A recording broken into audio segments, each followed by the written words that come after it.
Hello friends, चलिए आज हम लोग पढ़ेंगे टैग इंट्रोगेटिव सेंटेंस।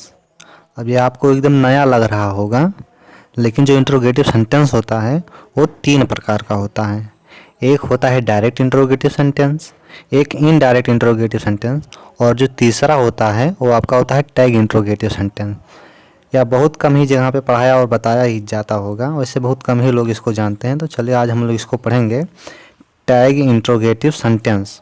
अब इसका हिंदी में मतलब क्या होता है, तो पूछल्लो प्रश्नवाचक वाक्य। टैग इंट्रोगेटिव सेंटेंस का हिंदी में मतलब होता है पूछल्लो प्रश्नवाचक वाक्य। अब चलिए हम देखते हैं इसका पहचान, कैसे हम जानेंगे कि कोई सेंटेंस लिखा है तो टैग इंट्रोगेटिव सेंटेंस कैसे होगा, उसका पहचान क्या है। तो टैग इंट्रोगेटिव सेंटेंस का जो पहचान है उसको देख लीजिए।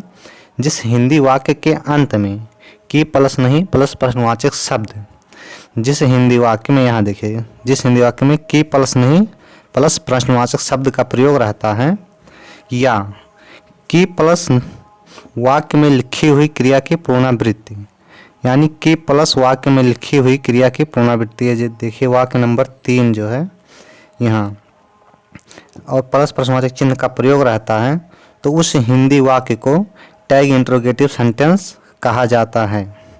यहाँ देख लीजिए, जैसे राम विद्यालय जाता है कि नहीं, इसमें देख लीजिए कि नहीं शब्द मिला यहाँ, जिस हिंदी वाक्य के अंत में की प्लस नहीं। दूसरी वाक्य देखिए, वे लड़के मधुर गीत गाते हैं कि नहीं, दूसरे वाक्य में भी नहीं। तीसरा वाक्य देखिए, वे लड़के मधुर गीत नहीं गाते हैं कि गाते हैं, इसमें देखिए क्रिया की पुनरावृत्ति हो रही है, की प्लस क्रिया की पुनरावृत्ति।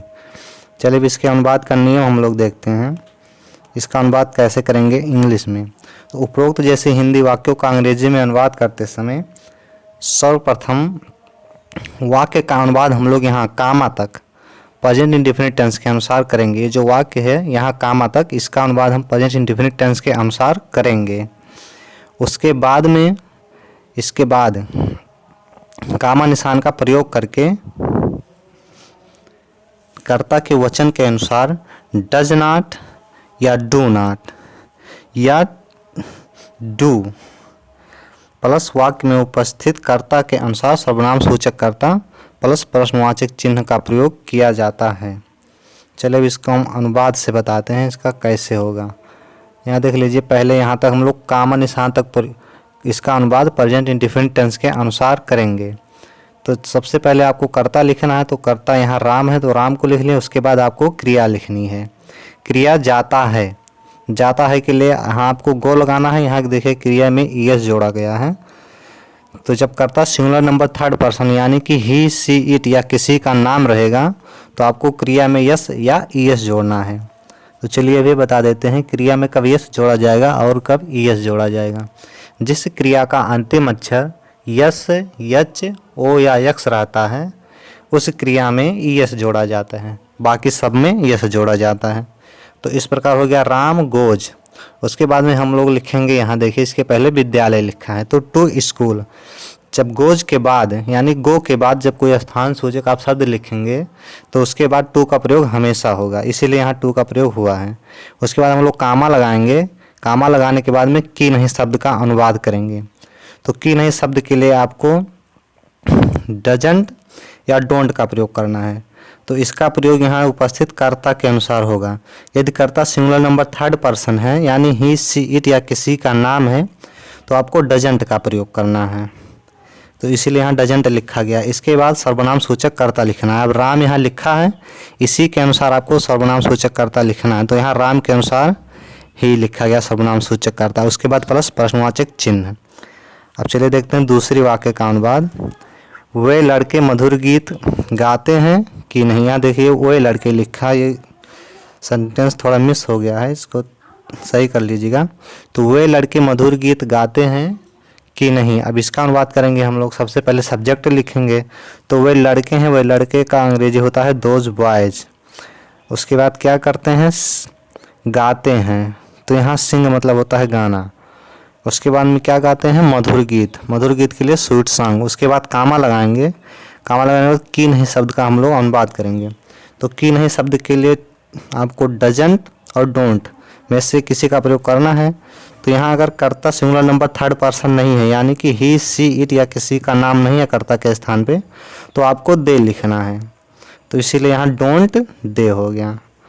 उसके बाद प्रश्नवाचक चिन्ह। अब तीसरे वाक्य का अनुवाद चलिए हम लोग करते हैं। वे लड़के मधुर गीत नहीं गाते हैं कि गाते हैं। अब यहाँ देख लीजिए तीसरा नियम जो यहाँ लिखा गया है कि प्लस वाक्य में लिखी क्रिया की पुनरावृत्ति प्रश्नवाचक चिन्ह, तो ये हो गया तीसरी वाक्य। अब चलिए इसका अनुवाद हम लोग करेंगे। तो पहले हम लोग कामा निशान तक इसका अनुवाद करेंगे प्रेजेंट इंडेफिनिट टेंस के अनुसार से। तो वे लड़के यानी दोज बॉयज, फिर क्या कहते हैं, नहीं गाते हैं, तो डू नॉट सिंग। फिर क्या नहीं गाते हैं, मधुर गीत, तो स्वीट सॉन्ग। उसके बाद कामा लगाएंगे। अब देखिए जब वाक्य में नाट का प्रयोग, कामा वाली पहले जो वाक्य लिखी है ये, इसमें जब नाट का प्रयोग रहेगा तो यहाँ आपको जो ये डू डज लिखा है डजंट, यहाँ इसमें नाट का प्रयोग नहीं करना है। जब यहाँ नाट का प्रयोग हो गया कामा वाले पहले वाले वाक्य में, तो बाद में आपको नाट का प्रयोग नहीं करना है। केवल कर्ता के अनुसार आपको यहाँ लिखना है, डू या डज लिखना है, नाट नहीं लिखना है। केवल कर्ता के अनुसार डू या डज का प्रयोग करना है। तो यहाँ कर्ता बहुवचन है इसलिए डू का प्रयोग हो गया। अब इसी कर्ता के अनुसार आपको सर्वनाम सूचक कर्ता लिखना है। तो दोज बॉयज का सर्वनाम सूचक कर्ता दे हो गया। इस प्रकार हो गया those boys do not sing song comma do they. उसके बाद प्रश्नवाचक चिन्ह। अब चलिए देख लेते हैं, इसका थोड़ा नियम है उसको देख लीजिए। नोट, जब अंग्रेजी वाक्य में नॉट का प्रयोग रहता है तो कामा के बाद अंग्रेजी वाक्य में डज या डू का प्रयोग किया जाता है। ये देखिए तीसरी वाक्य में यही जो है इसका यही नियम है। जब अंग्रेजी वाक्य में नॉट का प्रयोग रहता है, यहाँ देखिए नॉट का प्रयोग है, तो कामा के बाद आपको डज या डू का प्रयोग करना है। और यदि नॉट शब्द नहीं रहता है इसमें, जैसे देखिए नॉट शब्द जब नहीं रहेगा इन दोनों वाक्यों में नहीं है जैसे, तो इस तरह जब नॉट शब्द नहीं रहता तब कर्ता के वचन के अनुसार अंग्रेजी वाक्य में कामा के बाद डजंट या डोंट का प्रयोग करना है, जैसे इस और इस वाले वाक्य में वाक्य नंबर 1 और 2 में किया गया है। चलिए इस प्रकार पूरा हो गया। अगर आपको इसका PDF चाहिए तो ये देखिए हमारा इंस्टाग्राम ID है, इसको जाके आप फॉलो कीजिए, यहाँ से आपको इसका PDF मिल जाएगा।